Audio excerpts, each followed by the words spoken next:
Hello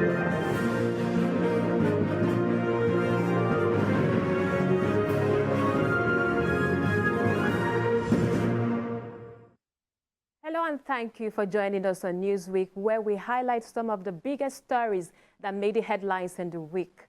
I am Jacinta Obioko. Today on Newsweek, bandits attack Medium Security Custodial Center, Kuje in Abuja, freeing more than 60 Boko Haram terrorists. There have been at least 13 security attacks on custodial centers across the country since October 2020. The latest, which is the terrorist attack on the custodial center in Kuje, has raised several questions on the state of security of the facilities across the country. Also this week, attackers opened fire on the convoy of cars carrying the advanced team of security guards, protocol and media officers ahead of President Buhari's trip to Daura for Salah celebrations. Although they were repelled by the military, police and DSS personnel, 2 persons in the convoy suffered minor injuries. Later on the show, we will take a look at developments with party politics ahead of the 2023 general election, as APC woos Rivers State Governor Nelson Wike, while Labour Party presidential flag bearer Peter Obi picks running mate. Stay with us.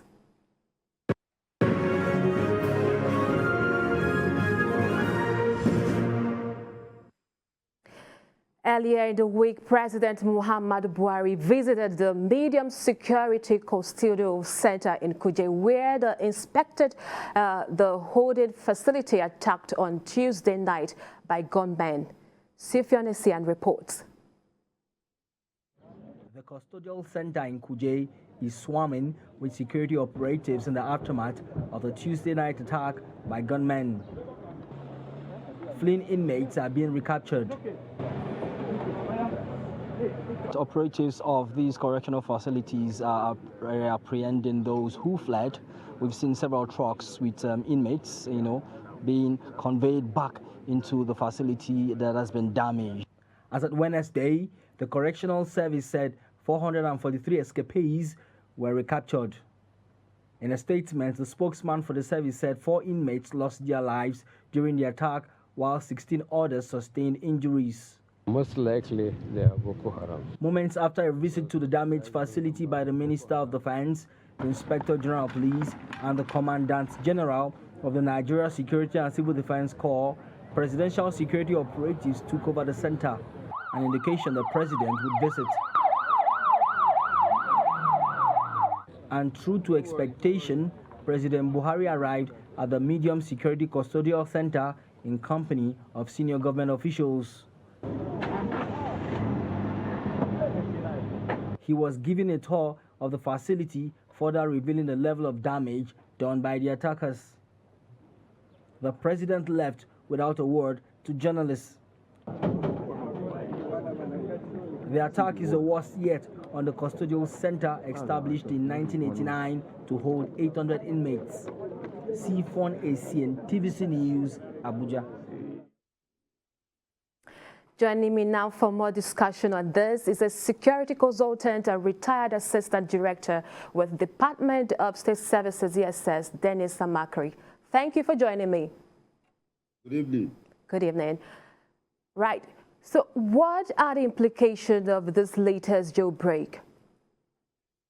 The implication of this particular attack is very dire. It is very, very worrisome that bandits, or these are terrorists actually, who have come all the way from outside the country to come right inside the country, to the middle of the country, the Federal Capital Territory, to attack a prison, release some of their terrorist brothers there, and then, of course, left without even being challenged. I think that's a very, very worrisome incident that we are facing. All right, the names and pictures of Boko Haram terrorists who escaped from the Kuje Correctional Center have been released. Are you confident that they will be arrested? Well, in this country, we don't have much of a database or pictures for identifying people easily. Even if they are in the market, walking around amongst people, it will be problematic. But that's why people in the Federal Capital Territory are supposed to be very, very vigilant, because these people might even be in there mixed up with them. For those who didn't follow the group that attacked, they might remain back in the Federal Capital Territory, either looking for food or looking for money or looking for some kind of shelter, or steal your car so that they could use it to move out of the Federal Capital Territory to somewhere. But I don't even think the posters that were released have circulated good enough for people to, study it and say, okay, let's watch out for these people. All right. Now, the Senate President Ahmed Lawal was disappointed over lack of CCTV at the Custodial Center. What else can we do to stop jailbreaks? CCTV, many people believe that is the all and all. That is not it. CCTV is very, very good, very necessary, but there are other physical security measures that are supposed to be put in place at that prison. In fact, in all prisons in Nigeria, because when you look at it, prisons have a particular global design, that will keep in the inmates and then, of course, refuse them exit to live at freedom. So you find out that our prisons are not well designed. The layouts are bad.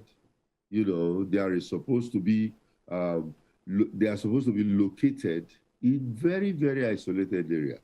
I learned that this particular prison was in an isolated area, but development moved towards it. But if we are very conscious, we would have stopped the development from moving towards the prison. Because right now, you open the gates, and then, of course, you can see people moving around, cars driving by and everything. That's not how a prison is supposed to be. And then, of course, you look at physical security, you look at the walls. You look at the walls, you look at the tower.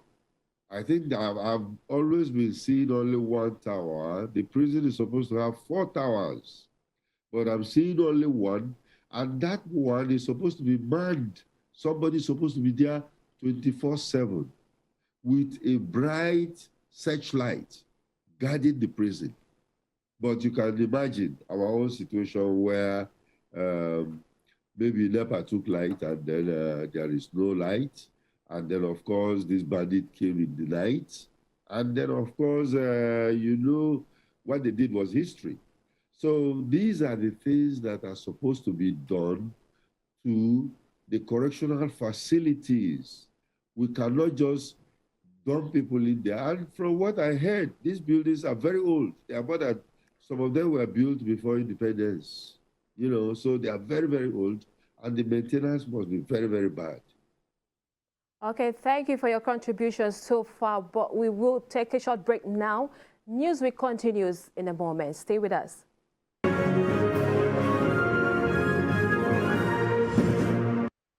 Welcome back. We are still highlighting the biggest stories that shaped the polity in Nigeria last week. Now, the presidency has described as sad and unwelcome the ambush of the convoy of advanced team of security guards, protocol and media officers near Dutsima, KATSINA state ahead of President Buhari's trip to Douala for Salah celebrations. This happened same day a gallant officer and assistant commissioner of police and the Dutsima area commander, Aminu Umar, was murdered during an encounter with terrorists operating along Rugab Forest. Ablatif Yusuf reports. It was a moment of grief for many and a time to rethink about the security situation in the area. The funeral attracted a large attendance from all over the state, depicting the respect that had been garnered by Aliyu Umar due to the selflessness and gallantry he has exhibited in his years of service as a police officer. He was known to be a nightmare to the bandits and had single-handedly repelled many deadly attacks by the criminal groups.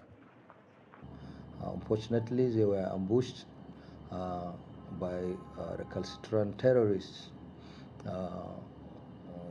The area commander did his best because many officers will have died, but he sacrificed himself for the protection of the officers he took along with him and also the members of the community. The Katsina State Governor Aminu Bello Masari and the Katsina Emirate were represented at the burial. This incident has further exposed just how enormous the security challenges are in northwestern Nigeria. Like the Commissioner of Police usually says, there is no vacuum in the police. There is no vacuum in the police. Immediately you leave, another officer is coming to take your responsibility. And I believe we are going to have so many of his likes by the special grace of God. 9 local governments in Katsina are under serious threat due to increasing attacks on communities by bandits. Abdulatif Yusuf, TVC News, Katsina. I still have security consultant and retired assistant director with the Department of State Service, DSS, Dennis Makri. Now, the attack occurred close to the president's home in Daura. What does this say about insecurity in our country? Well, you can see that the whole country is very insecure. We have attacks all over the place, terrorist attacks in the northeast, northwest, south, southeast, and everywhere. So it's not that because it's in the president's state that is unique. It's not. But it's worrisome, like I said earlier, because these attacks are, claiming very fine officers, very, very fine officers, like the Assistant Commissioner of Police was a fine officer who sacrificed his life. And of course, he fought them. And it's so sad, that he has to lose his life. And of course, I'm also worried now, and this is to the police authorities, we should find a way of honoring our fallen officers. We cannot just take him to his family and say, okay, he's dead, so bury him. There should be a ceremony and to give some kind of, gun salutes, because he fight in active service. And I think that's something that we could do to encourage even those who are still in the service. Okay, Mr. Dennis, isn't it high time we got more aggressive with these terrorists? Well, talking about being aggressive with the terrorists, I am of the opinion that I think we'll be playing with them. We'll be playing around with them. Whatever it will take, I think a decisive action is what is necessary at this time. Because we keep on playing with them, they are killing people, they have become bolder because they now have some backing from outside the country, like ISWAP, which is backing them up. They are bold enough to even attack the advance team of the convoy of the president. We are actually playing with them. This is the time to take a decisive action and then wipe them out.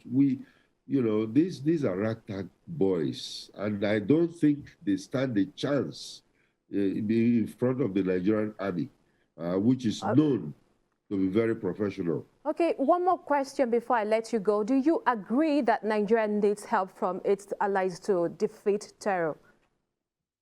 Well, any country needs help.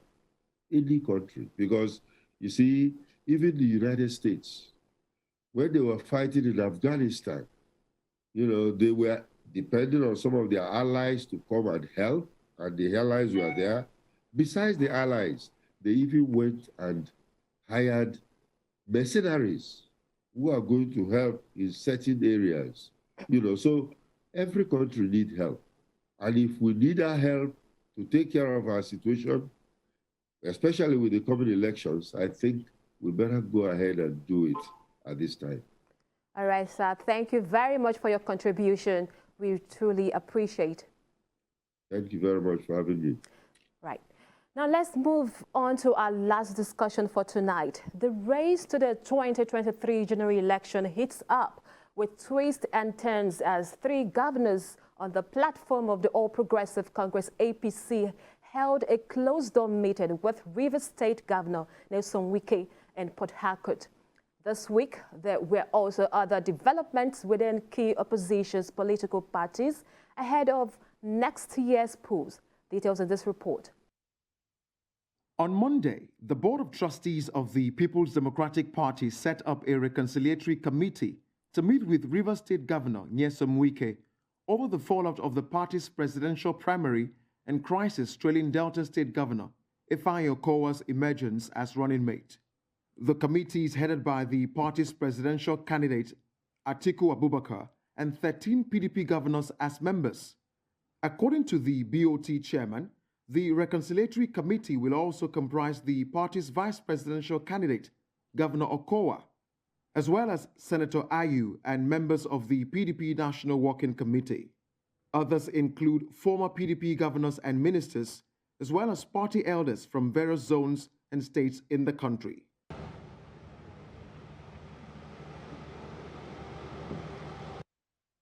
Meanwhile, on Friday, Rivers State Governor Nyesom Wike held closed-door meeting with three governors of the All Progressives Congress in Port Harcourt. Nyesom Wike received the governors of Lagos State, Babajide Sanwo-Olu, Ondo State, Rotimi Akeredolu, and Ekiti State, Kayode Fayemi, at his home country. The purpose of the meeting was not disclosed, and the governors all declined to address journalists afterwards. The visit of the APC governors comes amidst speculations about the political future of Governor Nyesom Wike following the fallout of the outcome of the PDP presidential primaries and the choice of a running mate to the PDP flag bearer, Atiku Abubakar. The event in Port Harcourt happened same day Labour Party presidential candidate Peter Obi unveiled Yusuf Dati Baba Ahmed as his running mate for the 2023 elections. Now joining me is a political strategist and CEO of Run to Win, Remy Ogunkayo. Thank you for joining us. Thank you for having me. Did you see this August visit by Governor Wike coming? I mean, it's a no-brainer that the state that has the fourth largest number of registered voters in the country, if it's showing disaffection with his party, that you go after that individual. So I'm not sure anybody should be surprised that the APC, went after Governor Wike. All right, so the purpose of this visit by APC governors is still unknown, but what do you think they went there? I mean, just like I said earlier, if he's showing a lot of disaffection, he doesn't even necessarily need to move for him to be useful to the APC in the coming elections. All he needs to do is to ensure it's not to be so motivated enough in the forthcoming elections. For example, because if you look at turnout and margins, because of the sheer size of the voting population in Rivers State, if he makes life difficult for the APC, drives turnout below 25%, then it's going to be difficult for APC to win. So even if he doesn't even cross over, it's not as motivated enough, it's a good thing for APC. Okay, so former Senate President Bukola Saraki said the Wike would leave the party. Do you agree? It's entirely possible that he won't leave the party, but as I said earlier, it's even if he doesn't leave, if he isn't as motivated enough, if you look at, say, the 2019 elections, His Excellency Atiku Abubakar won Rivers State with about over 70%. About 400,000 votes. That contributes to Atiku Abubakar's path to victory. So if he's not motivated enough to deliver those votes, then it's going to be much, much harder for His Excellency Atiku Abubakar to get to the presidency. All right. So away from APC and PDP, what would you make of Peter Obi's choice of Senator Yusuf Dati Baba Ahmed as a running mate? I think because the president is not going to be on the ballot for the first time in about 4 or 5 cycles, there's an emphasis on the electoral value of the vice presidential candidate. Everybody else, the PDP and the APC, have chosen people based on their contribution to the bottom line in terms of winning margins and helping them to get to a path to victory. But I believe that he has looked at his vice president in terms of alliance of what their values are, and somebody who is a little bit younger, and somebody who he feels that he can relate with. I think those are the key things that he's looked for in terms of picking his vice presidential candidate. Okay, thank you very much for your contributions so far. Thank you very much. We truly appreciate for your contributions. And that's all for today. Thank you very much for joining us. And do not forget to join us next week for a fresh episode. Remember, you can follow the conversation on our social media platform at TVC News NG or on our website at tvcnews.tv. I am Jacinta Obioko. Until the next week, it's goodbye.